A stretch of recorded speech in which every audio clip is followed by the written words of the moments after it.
Bienvenidos a un nuevo capítulo de Mujeres sin Filtro, este espacio de la franja de opinión de la Universidad del Valle, donde buscamos posicionar la opinión de las mujeres frente a diferentes temas de opinión.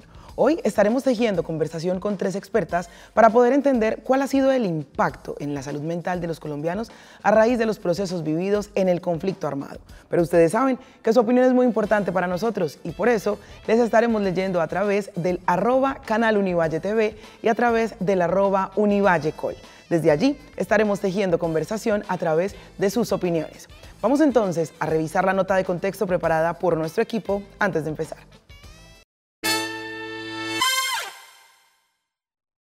A lo largo de los años se ha planteado que el conflicto armado en Colombia ha tenido un impacto considerable en el bienestar emocional y la salud mental de la población. Un estudio del Programa de Naciones Unidas para el Desarrollo revela que cerca del 35% de las personas en zonas afectadas por el conflicto padecen trastornos mentales como depresión y ansiedad. La violencia, el desplazamiento forzado y la pérdida de seres queridos han generado un aumento significativo en los casos de trastornos de estrés postraumático, lo que afecta en este contexto a un número alarmante de colombianos. Por su parte, expertos resaltan que el estigma en torno a la salud mental y la falta de recursos limitan el acceso a la atención necesaria. Según la Organización Mundial de la Salud, hay solo un psiquiatra por cada 100.000 habitantes, lo que pone de manifiesto la carencia de atención especializada. Muchos programas de salud pública no están orientados a tratar las secuelas del conflicto.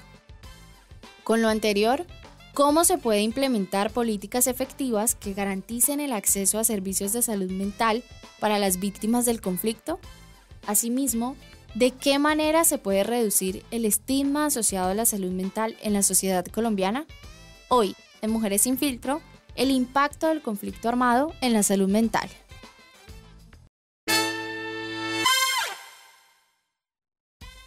Y precisamente para tejer conversación me encuentro en compañía de 3 expertas a quienes quiero presentarles. Empiezo porque me acompaña en estudio. Se trata de María Adelaida Arboleda Trujillo. Ella es especialista en psiquiatría de la Universidad del Valle, doctorada internacional en salud mental comunitaria de la Universidad de Lanús en Argentina. ¿Cómo estás? ¿Cómo te encuentras, María Adelaida? Bien, muchas gracias. Gracias por invitarme a este programa. El gusto, por supuesto, es todo nuestro. Nuestras invitadas que hoy se conectan con nosotros desde la virtualidad. Vamos rápidamente a saludar a Jennifer Lisset Melo, quien nos acompaña desde México. Ella es egresada de la Universidad del Valle, defensora de derechos humanos del Centro de Derechos Humanos del Pacífico, maestrante en Derechos Humanos de la UACH, la Universidad Autónoma de San Luis Potosí de México. ¿Cómo estás, Jennifer? Hola, buenos días. Agradecida de estar en este espacio. Gracias por la invitación. Gracias a ti por aceptar la invitación. Y cerramos entonces nuestra terna de expertas con Margarita María Munévar Rojas. Ella es docente del Servicio del Programa Psicológico de la Universidad ICESI. Es magíster en intervención psicosocial con énfasis en salud mental y cuenta con experiencia en atención psicológica e investigación con personas víctimas del conflicto armado y población socialmente vulnerable. Margarita, bienvenida a Mujeres sin Filtro. Muchísimas gracias por la invitación.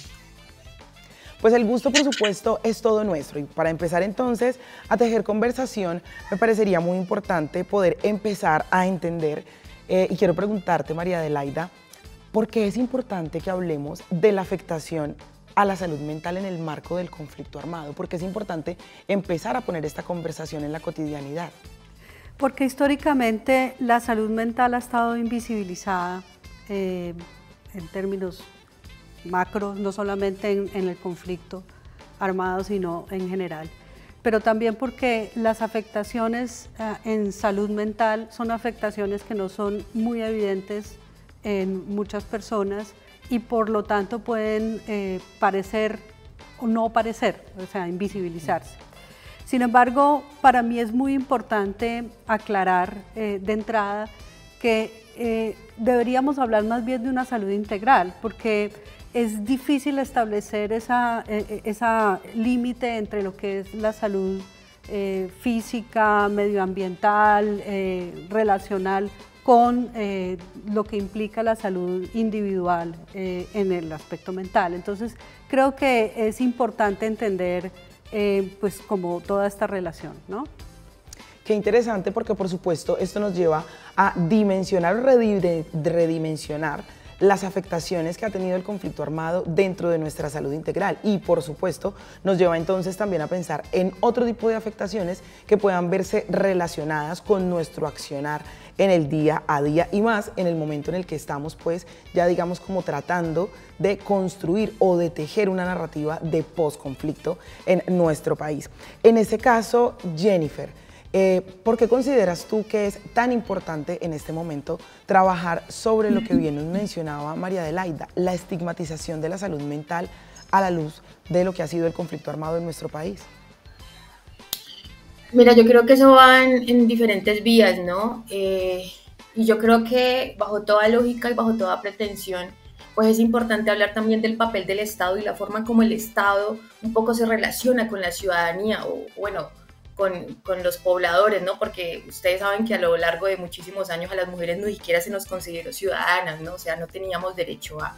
Entonces, sí es importante un poco mencionar que esta estigmatización también hace parte de una forma muy silenciosa e institucional de no revisar cuáles son las causas también de las afectaciones y la forma en cómo nos relacionamos los colombianos. Digamos que uno en México tiene la posibilidad de, bueno, convivir con otras culturas, la profe que de pronto ha estado en otro país también uno convive con otras culturas, y la forma en cómo los colombianos normalizamos las acciones de violencia, pues digamos que también hacen parte de esa lógica de la forma en cómo el Estado también se relaciona con nosotros y cómo nosotros replicamos también esa lógica de vincularnos con el otro, ¿no? Y todo empieza desde allí, ¿no? Desde un parámetro bastante intersubjetivo, en últimas, donde uno termina enunciando también una cantidad de faltas y necesidades alrededor de lo que el Estado ha o no ha generado en las personas, que esto ha permitido, en últimas, que también se llega hasta el punto de la misma psiquiatrización de las víctimas. No todas las víctimas, digamos, que han vivido las mismas afectaciones en clave de salud mental que otras. Yo soy de las que digo, sí, muy abiertamente, todos en Colombia en algún momento hemos sido víctimas de conflicto armado, ¿sí? Y si hay 50 millones de víctimas en Colombia, pues también hay 50 millones de posibilidades de reparación, ¿no? Qué interesante, porque por supuesto el camino de la reparación es un camino que en este momento digamos que puede presentar muchos vacíos alrededor precisamente de eso, del reconocimiento y del autorreconocimiento de quienes han sido víctimas del conflicto. 50 millones de víctimas alrededor de más de medio siglo de conflicto es el que hemos vivido. Pero finalmente, Margarita, tú que has tenido la posibilidad y la experiencia de poder acompañar los procesos de personas que se reconocen como víctimas del conflicto, que han buscado ayuda y atención, ¿cómo consideras tú que podemos entonces empezar a transitar este camino, tanto para el reconocimiento de las afectaciones que hemos tenido, como para buscar ayuda? Porque hay que decir que en el marco de los procesos que se viven con la salud mental, pues lo principal es que se busque la ayuda y muchas veces no se da. Sí, pues en un primer momento tendría que reconocer que pues yo he trabajado en el consultorio de atención psicosocial CAPSI de la Universidad de ICESI, y los alcances del programa PAPSIBI, lo que hemos visto a lo largo de los años, como este es un servicio que ofrece la universidad, que no hace parte pues de una entidad estatal, hemos podido ver cómo las víctimas han acudido cada vez menos a este servicio, pues que es un servicio gratuito pero es privado, dado los alcances que ha tenido cada vez más amplios el PAPSIBI. De ahí me parece muy importante reconocer pues que el daño que se ha efectuado desde el conflicto armado no es un daño individual, como nos dicen las demás compañeras aquí en el panel, donde se debe tener mucho cuidado de no caer en una perspectiva de la salubridad del malestar psíquico de las personas ni del conflicto armado, ¿no? Como reconocer que esto es un daño colectivo, donde muchas de las intervenciones deben estar enfocadas en los lazos sociales posibles y salidas tal vez desde una perspectiva como de la atención psicológica al malestar subjetivo que presentan las personas, que son diversos y que nunca podrán ser definidos a priori, es decir, no porque todos hayan pasado por una situación de violencia, todos van a tener los mismos efectos para cada uno. Como decía nuestra compañera, 1000 formas de resarcir los daños pueden ocurrir, según cada persona, pero también un poco la perspectiva de contar con un espacio. A veces no podemos restringir los programas de atención a víctimas solo a las escuchas del caso por caso, pero como que eso haga parte de la oferta, una oferta más que pueda ofrecer la sociedad y el Estado, pues puede ayudar a vehiculizar estos procesos de rehabilitación psicosocial en las comunidades y en las poblaciones afectadas. Poder precisamente hallar las herramientas, entender cómo tejer los puentes, poder caracterizar de una manera efectiva para poder redirigir mejor la atención de los programas en salud mental hace parte de los desafíos que estaremos abordando después de esta pausa.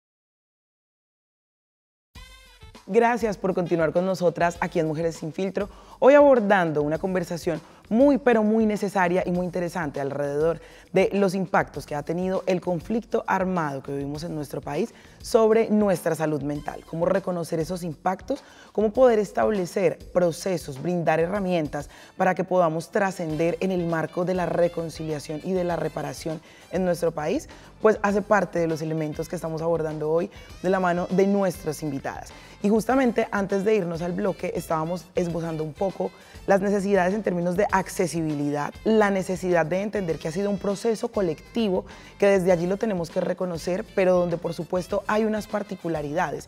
Y quiero antes entonces de retomar la conversación, compartirles un dato que me parece muy interesante y que nos puede ayudar también entonces a entender parte de los desafíos que estaremos abordando en este momento. Y es que según un análisis de las necesidades y el uso de los servicios de atención en salud mental en Colombia, al menos el 61.1% de la población de nuestro país mayor de 7 años no recibe ningún tipo de atención ni de acompañamiento en salud mental.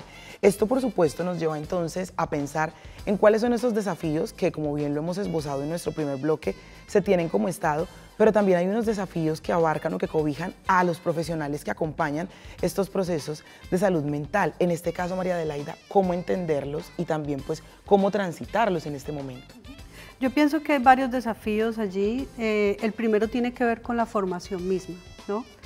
Y es que la mayor parte de los profesionales se forman en las ciudades, en una realidad que es bastante alejada de las circunstancias que sufre o que vive la mayor parte de nuestra población. Y esto le lleva a tener una falta de comprensión de aspectos que son vitales para aproximarnos a su manera de vivir y de sufrir, ¿no? Y es por eso tan importante que podamos tener énfasis en nuestras universidades en la formación de los enfoques diferenciales. El enfoque diferencial por curso de vida, el enfoque diferencial cultural, el enfoque territorial, el enfoque étnico. Bueno, no es lo mismo atender a diferentes poblaciones en diferentes momentos de la vida. Entonces, ese es un primer desafío, poder comprender las diferencias. Somos un país diverso, un país con una gran cantidad de grupos culturales, con necesidades diversas de acuerdo al momento histórico, de acuerdo al momento del curso de su vida. Pero además tampoco entendemos mucho la relación entre sus maneras habituales de resolver los conflictos y la manera como nosotros como clínicos la entendemos. Entonces, el segundo desafío es cómo no invalidar sus estrategias naturales, las personas a las cuales habitualmente pueden acudir como sanadores, los sabedores ancestrales, con los cuales nosotros deberíamos tener una comunicación no antagónica, sino complementaria. Y por otra parte, pues existe una brecha muy importante en términos de dónde estamos situados, ¿no? No solamente en términos de dónde nos formamos, sino luego dónde ejercemos. Y es que encontramos que la mayor parte de los profesionales trabajamos en las grandes ciudades y nuestra población que sufre el conflicto, si bien hay muchos desplazados hacia la ciudad y con los cuales entramos en contacto, la mayor parte está en los territorios. Y desde allí lo que encuentran son equipos básicos de salud que no tienen una buena formación o un buen acompañamiento, que debería ser más bien el papel de los especialistas en salud mental, el acompañamiento a los equipos básicos de salud, para hacer una aproximación respetuosa de las culturas, respetuosa por el dolor, que no naturalice el malestar, pero que tampoco, y alguno de mis colegas lo dijo, que tampoco psiquiatrice o psicologice todo malestar cotidiano, sino que también pueda reconocer las estrategias individuales, grupales, colectivas, que puedan ponerse en marcha para mejorar sus condiciones, ¿no? En este caso, Margarita, ¿cuáles son esos desafíos a los que tú te has enfrentado en el marco del acompañamiento tanto a la población víctima como a la población en contexto vulnerable alrededor del conflicto de la violencia armada en nuestro país? Bueno, como dice pues María Adelaida, para como ubicarnos, pues mi experiencia pues ha estado justamente en las grandes ciudades y tendría que concordar con ella que la formación que estamos ofreciendo en las universidades tal vez ha quedado muy encapsulada en estos contextos. Y uno de los desafíos, y sobre todo en este acompañamiento que realizo también en la formación a estudiantes, es el efecto subjetivo que puede tener escuchar estas historias de sufrimiento, de dolor.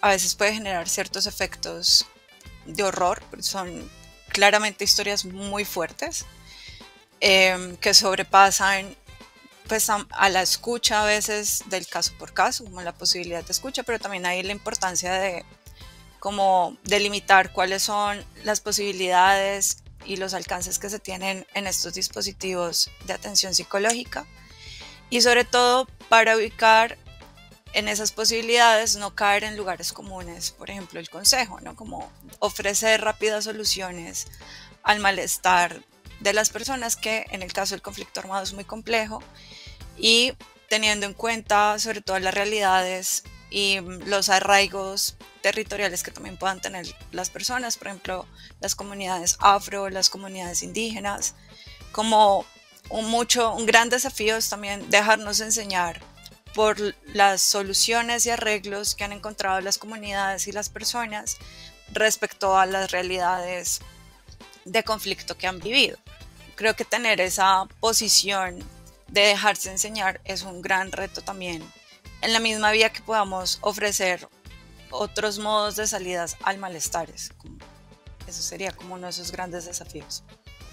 Interesante, por supuesto, porque es poder abordar la formación, el ejercicio, también desde los lugares de enunciación en los que estamos hoy, posterior a haber pasado una pandemia, a haber tenido, digamos, otras formas de la expresión de la violencia o de la percepción de la violencia, de la construcción de nuevas narrativas alrededor de los procesos del conflicto armado en nuestro país, de estar transitando unos caminos de reparación y no repetición que nos son comunes o no nos son comunes alrededor de los procesos que desarrollamos todos los días y sobre todo de las microviolencias que replicamos constantemente, también desde esos imaginarios que hemos tejido. Pero en este caso, Jennifer, tú ahorita nos hablabas de la importancia de entender también nuestra relación con el Estado. ¿Cuáles son esos desafíos entonces que también como Estado, constituido por todos por supuesto, pero también desde la acción gubernamental, pues se tienen a la hora de implementar dispositivos que atañan la salud mental? Bueno, lo primero y lo que a mí se me viene a la cabeza es entender que Colombia es un país central, sí, centralista, pero la mayor diversidad y el mayor impacto del conflicto social y armado, porque tenemos dos nombrecitos, social y armado, a veces se nos olvida, ha sido en las periferias, ¿no? Justo en los lugares donde el Estado no ha llegado a cobijar de la forma como tiene que cobijar y generar la posibilidad de acceso a derechos a las personas. Bajo esta lógica, y bajo la lógica así muy institucionalizada y muy del derecho positivista, yo me pensaba en algún momento, bueno, ¿desde cuándo realmente el Estado colombiano se empezó a dar cuenta de todo el daño que estaba haciendo, ¿no? Y entendí que la ley 1616, por lo menos la ley de salud mental del 2013 tiene 11 años, ¿sí? La ley 1448, que es la ley de víctimas del 2011, tiene 13 años, ¿sí? Entonces son muy pocos, digamos, muy pocas las luces que también ha tenido el Estado para ponerse enfrente de la función reparadora que debería tener, ¿no? Najabovich, se me olvida el nombre en este momentico de la autora, pero es una profesora argentina, habla de la lógica de Estado en función de la seguridad, ¿no? Pero el Estado que genera seguridad alrededor de conceptos neoliberales como es la punitivización y la criminalización del pobre, y no a través de la acción del vínculo, como es lo que realmente te generaría seguridad a ti, ¿no? Entonces me pienso en esta lógica y también me pienso en la diversidad que tenemos en Colombia, ¿no? Por supuesto, el papel protagónico que han tenido las mujeres como actrices principales, digamos, en el conflicto, de la forma como los cuerpos nuestros cuerpos también han atravesado el conflicto de una forma distinta, ¿no?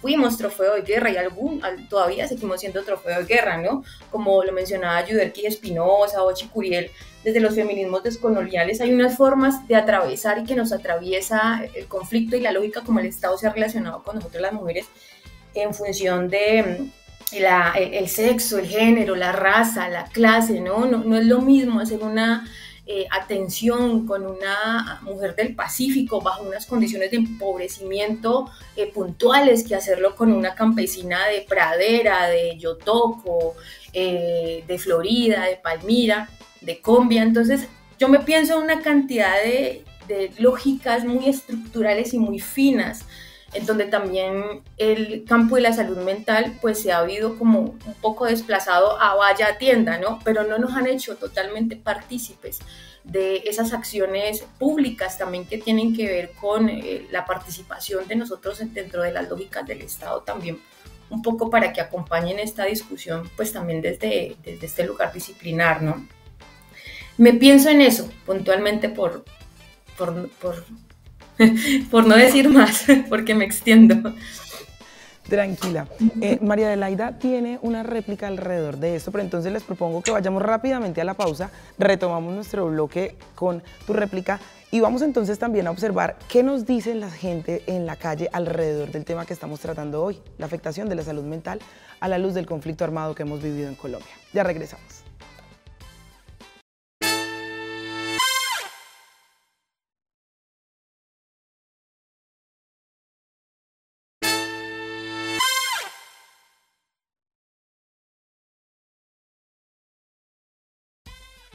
Gracias por continuar con nosotras aquí en Mujeres sin Filtro y acompañarnos a tejer esta conversación alrededor de los impactos que ha tenido el conflicto armado colombiano en la salud mental, cómo poder entender las dimensiones a través de las cuales nos ha transversalizado, cómo poder establecer diferencias desde los lugares de enunciación en los que hemos vivido el conflicto, por supuesto, esto sin establecer separaciones que puedan resultar odiosas o comparaciones que puedan resultar deslegitimando los procesos a través de los cuales se ha podido vivir en carne propia o desde la percepción televisiva los efectos de este conflicto. Antes de irnos a nuestra pausa, María Adelaida, querías también entonces intervenir alrededor de esos desafíos que tiene el Estado colombiano. Justamente hablando un poco de los comentarios que han hecho mis colegas, creo que hay un elemento importante cuando hablamos de los desafíos en salud mental y la atención, y es la comprensión misma de qué es salud mental para pensarnos que hay unos elementos que tocaban, una de ellas en relación a lo estructural, y es que salud mental no la hacen solamente los profesionales de salud mental. Hay circunstancias estructurales que incluso en los diálogos uno a uno que tiene con personas que han estado en la situación del conflicto armado, encuentra uno que la resolución de su malestar no va tanto en función de solucionar un problema psíquico, sino una condición básica, ¿sí? Vivienda, alimentación, transporte, maneras de vivir seguras, ¿no? Tengamos en cuenta que el conflicto armado es un conflicto que perdura, no estamos hablando de algo del pasado, ¿sí? Y el otro elemento tiene que ver con la seguridad misma de los equipos, ¿sí? Hay una cápita del informe de la Comisión de la Verdad alrededor de la salud y de los profesionales de salud, en donde justamente se toca el aspecto de seguridad de los profesionales o de todo aquel que quiera trabajar en salud y salud mental en la población, especialmente en áreas rurales, en donde hay un riesgo importante para su vida, ¿no? A veces muchos de ellos son amenazados, muchos de ellos son incluso movilizados o desaparecidos. Entonces, tengamos en cuenta que hay unas condiciones que no son naturales, que desafortunadamente hemos naturalizado, pero que hacen parte de la manera como nos tenemos que aproximar todos a esta realidad social que es el conflicto y la vivencia de la salud tanto en los profesionales como en aquellos a los cuales nos aproximamos en la comunidad.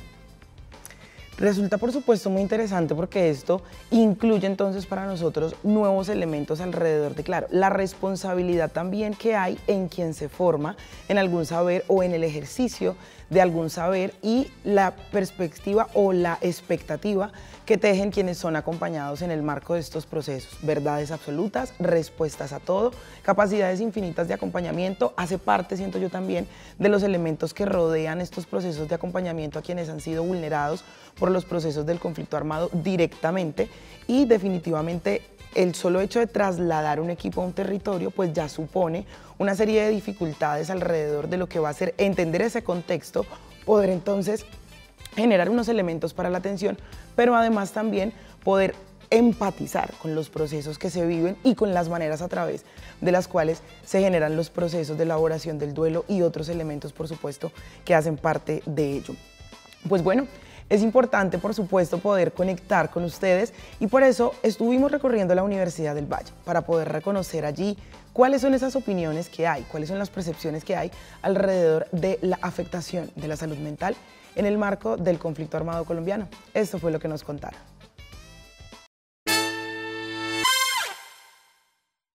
Las personas que están en zonas que sufren conflicto armado padecen pérdidas, duelos, entre muchas otras situaciones estresantes, las cuales hacen que desarrollen infinidad de trastornos, estreses y bueno, muchas otras cosas. Entonces pues sí que es preocupante que no haya suficiente apoyo, suficiente visualización de esa problemática.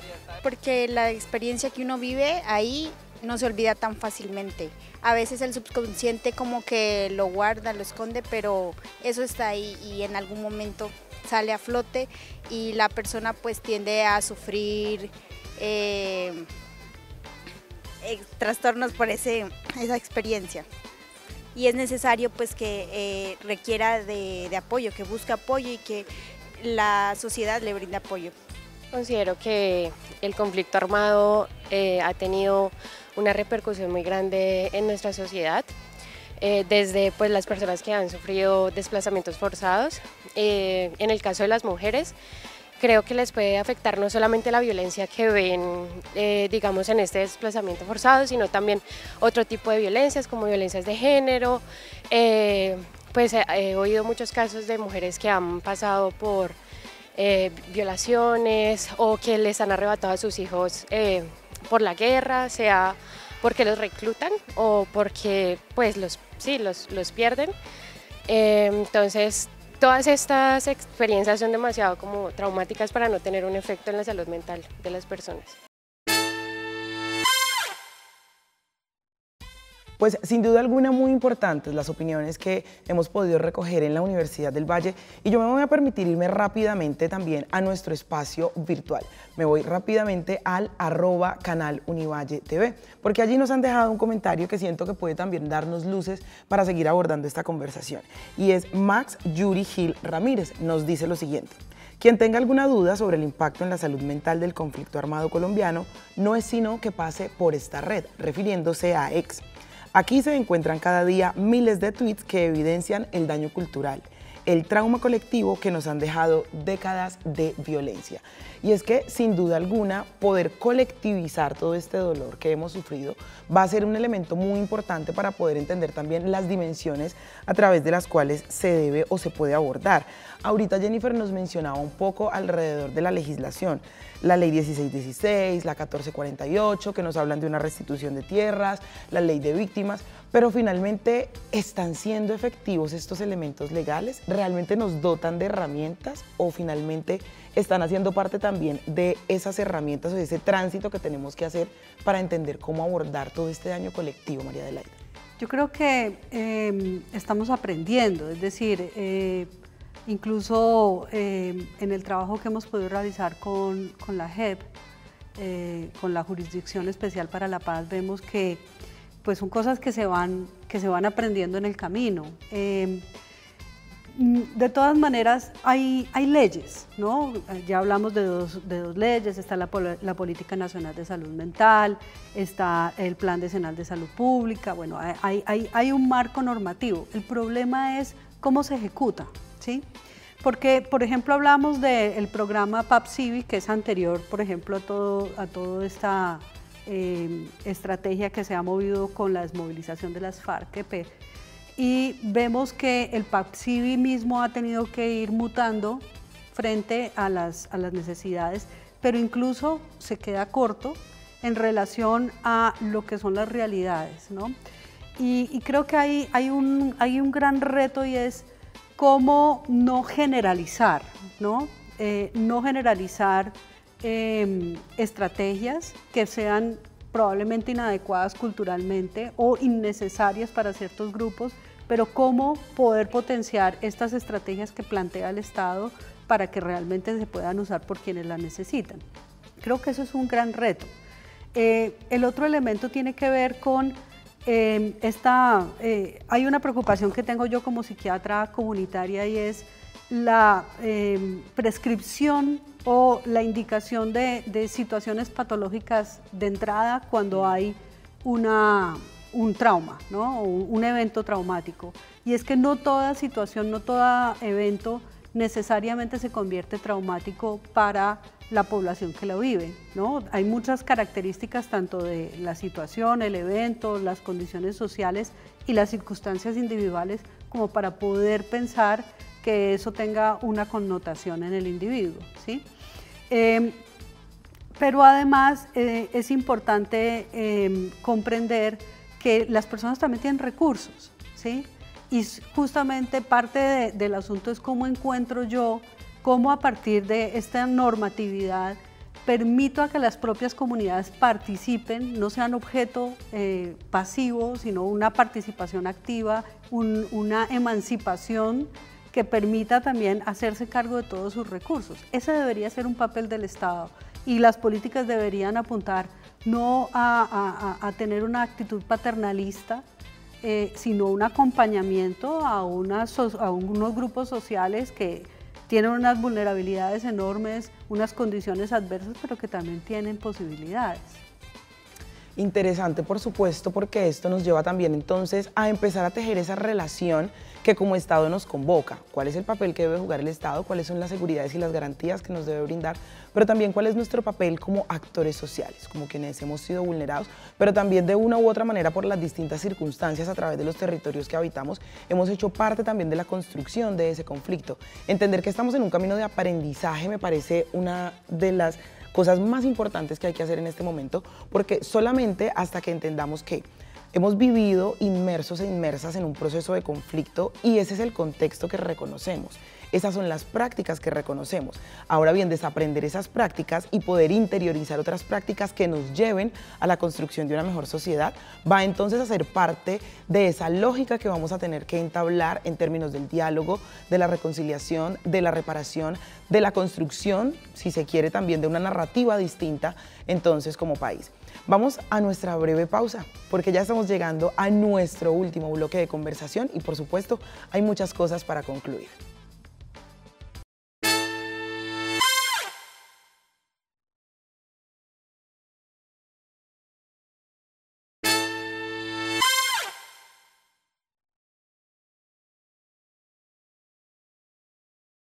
Continuamos en Mujeres sin Filtro, hoy abordando una conversación de la mano de nuestras expertas para poder entender las dimensiones de la afectación que ha tenido el conflicto armado colombiano sobre nuestra salud mental. Poder entenderlo, poder traerlo a la conversación cotidiana y entender la necesidad de hacer una conversación colectiva de esta afectación, tanto quienes lo han vivido en la ruralidad como quienes lo hemos vivido desde la ciudad, entender cuáles son las dimensiones a través de las cuales lo abordan los profesionales que hacen el acompañamiento, pero también poder brindar luces alrededor de esa legislación que en este momento nos acompaña en este proceso de transición es muy interesante y muy importante, por supuesto. Y quiero entonces preguntarle a Jennifer, ¿cuál entonces debe ser el papel de esas organizaciones de base, de esos colectivos sociales, de quienes en este momento están, por supuesto, jalonando y acompañando también procesos desde la sociedad civil para que podamos entender esta conversación y enfrentarla desde otros lugares?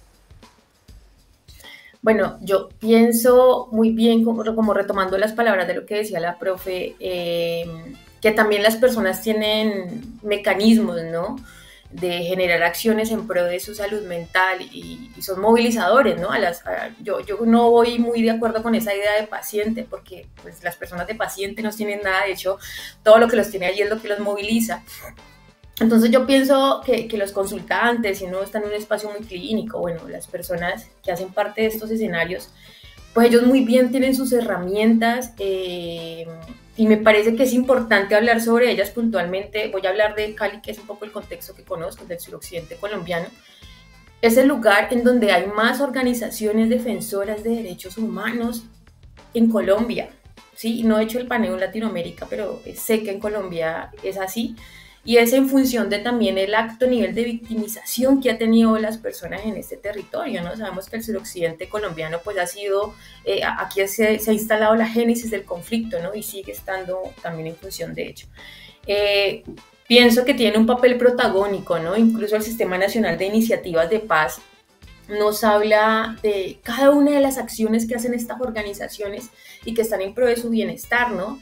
Y hablo incluso desde las iniciativas de paz, de firmantes del acuerdo de paz que tejen cosas bellísimas con la fuerza pública, con las comunidades, entre ellos mismos, ¿no? Porque yo creo que también algo que no hemos volteado a mirar es a las personas que firmaron el acuerdo de paz y que creyeron en la paz, y que en últimas al día de hoy están generando acciones también de reparación del tejido social. Y es bellísimo ver eso, ver cómo tejen de la mano con las mismas víctimas del conflicto armado, ¿no? Como muchas instituciones también han acobijado ese tipo de iniciativas y organizaciones de base que en últimas son las que impulsan esto, ¿no? Son por ellas también que se generan muchísimas cosas. En el Valle, por ejemplo, está el grupo motor de la Comisión de la Verdad. Y generan acciones pedagógicas, ¿no? Y se habla de pedagogía para la paz, ¿no? Entonces allí hay un entramado, una cantidad de disciplinas y desde la interdisciplinaridad también y desde la multiculturalidad que yo creo que es necesario recoger, porque la única forma de sacar este país adelante es en últimas que todos construyamos en conjunto, ¿no? No solamente el factor, digamos, el tema de salud mental, ni solamente los arquitectos, ni solamente los politólogos, ni los abogados, sino pues que esto se pueda tejer desde las mismas juntas de acción comunal, que es un trabajo bellísimo que tenemos y que nos dejó Falsborda hace muchos años, ¿no?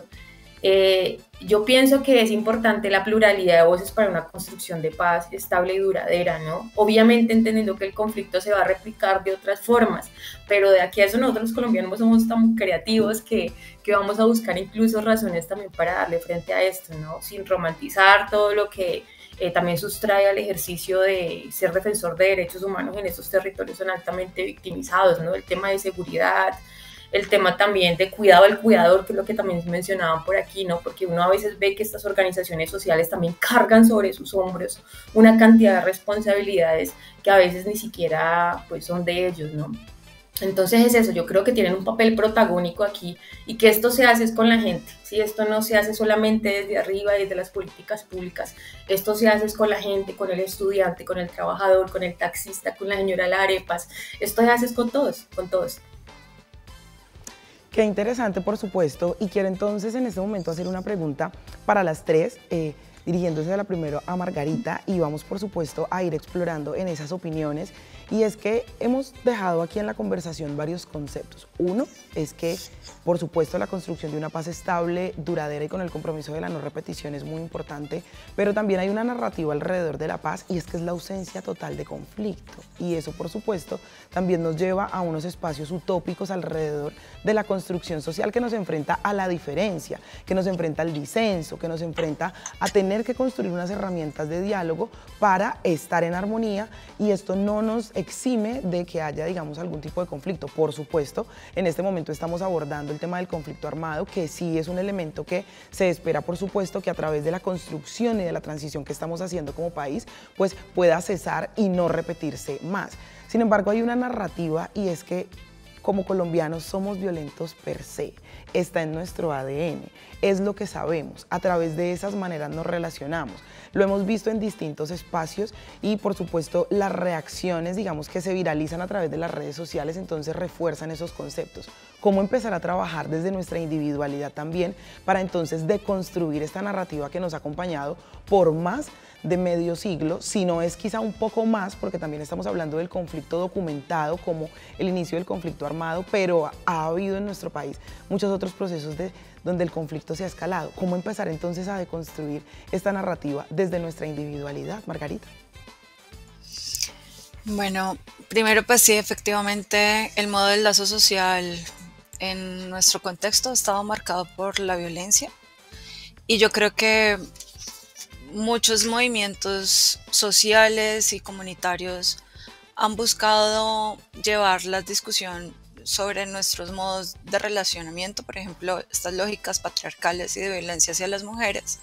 Cada vez la discusión está más puesta en el ámbito público, y un llamado a cada uno a pensarse cómo me relaciono yo con el otro, que es radicalmente diferente, ¿no? Yo creo que empezar por lo que ya mencionabas, ¿no? Desde un país diverso, la posibilidad de alojar en cada uno esa diferencia que a veces puede ser muy radical, y cómo relacionarnos con esa diferencia es una reflexión del cada día, ¿no? No, sí, lo devuelvo un poquito también como a esto que me convoca a mí, que es como el quehacer psicológico de la escucha al sufrimiento subjetivo.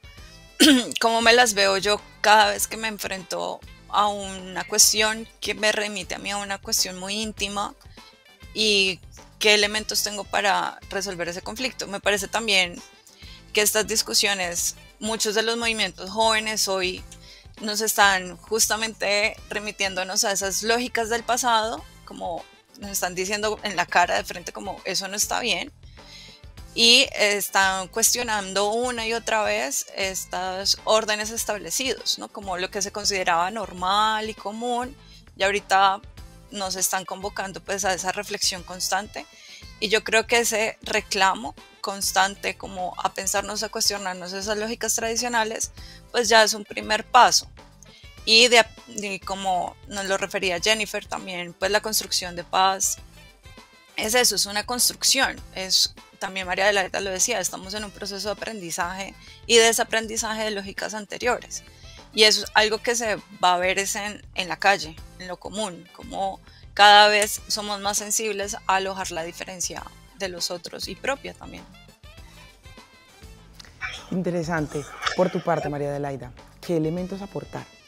No, yo estoy completamente de acuerdo con mis colegas. Creo que esto es un proceso que, si bien la violencia no es nueva, yo no diría que los colombianos somos inherentemente violentos, yo me alejo mucho de esa teoría, pero sí creo que hemos aprendido unas lógicas y hay una serie de circunstancias estructurales que promueven maneras no violentas de relación.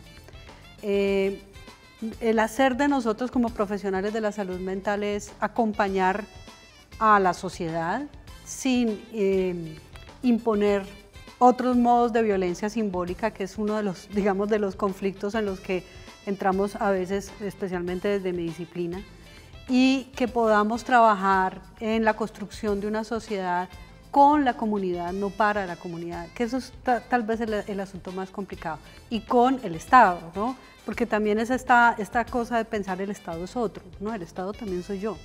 Y como parte, por ejemplo, de una universidad pública, profesora universitaria, hago de Estado en la construcción de estas lógicas no violentas que permitan a la comunidad mejorar su salud mental.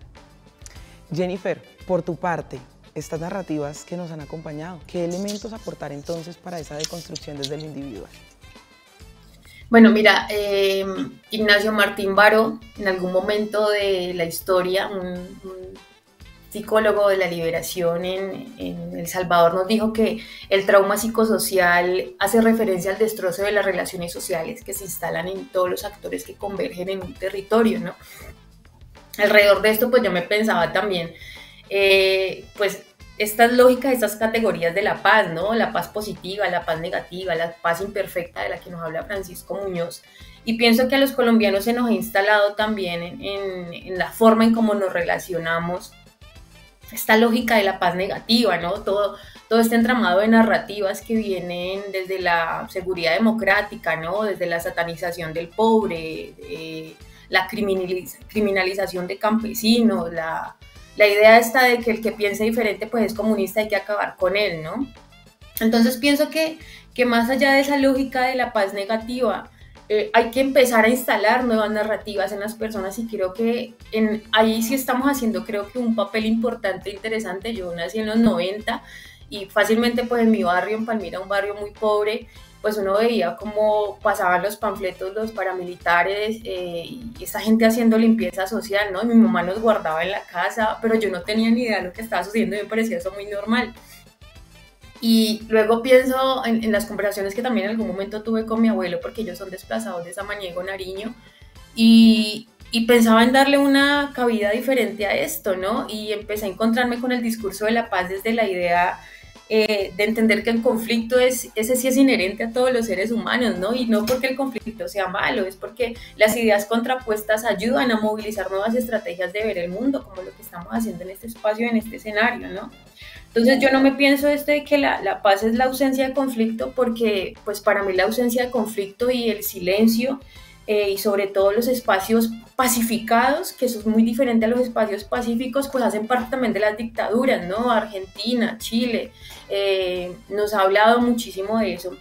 Entonces sí pienso que poder cambiar las narrativas a asumir, por ejemplo, que la paz es una cosa imperfecta, ¿no? Que los seres humanos pues también, como somos los actores principales en esa lógica, pues también somos imperfectos, ¿no? Y que seguramente vamos a firmar la paz que, no sé, con tal guerrilla, con tal organización, pero que seguramente van a pasar años para que también se vuelva a generar esa misma dinámica con otras organizaciones, ¿no? Y pienso que es importante narrarlo de esta forma. A veces yo pienso en las narrativas que las personas piensan acerca de la paz total, ¿no? Y piensan que es que todo el pueblo se pacifique, que todo el mundo entregue las armas así porque sí, ¿no? Sin escucharnos a todos, por muy diferente que sea. Y ahí sí no estoy de acuerdo, porque pues es necesario entender en últimas en esa relación con el otro que también tengo que sentarme a escucharlo como Estado, y que creo que es un trabajo importante e interesante que viene adelantando este gobierno. Y que se venía también adelantando de otros gobiernos, obviamente con muchísimas complejidades alrededor del ejercicio, pero yo sí pienso que es importante plantearnos esto más allá de la paz como la ausencia del conflicto, es la paz con la posibilidad de vivir en conflicto sin tener que eliminarnos el uno al otro, ¿no? Y no eliminarnos solamente desde lo físico, también desde lo simbólico, ¿no? Yo también desde lo simbólico puedo matar a otra persona.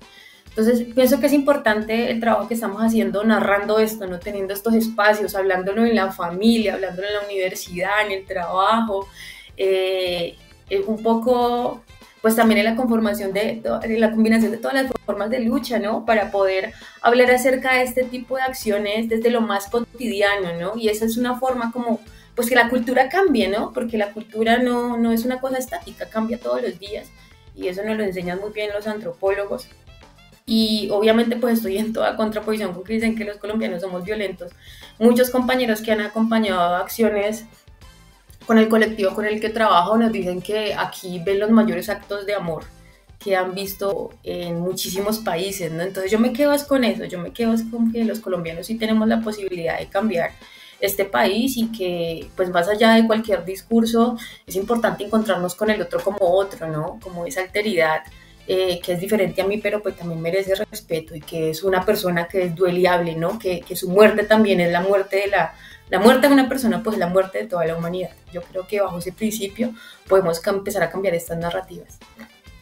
Pues maravillosa conversación la que hemos tenido la posibilidad de tejer el día de hoy. A nuestras invitadas, muchas gracias por acompañarnos, por brindarnos tantas perspectivas tan diversas que nos conectan, por supuesto, con una reflexión alrededor de lo importante de entender que estamos aprendiendo a transitar este camino, aprendiendo a transitar los procesos que desde la individualidad nos colectivizan y la manera a través de las cuales podemos entenderlos desde los lugares de enunciación en los que cada uno ha vivido el conflicto armado colombiano. La construcción de una paz imperfecta que nos conecte con las empatías y con los sentimientos y sensaciones del otro hace parte, por supuesto, de los procesos que tejemos como sociedad.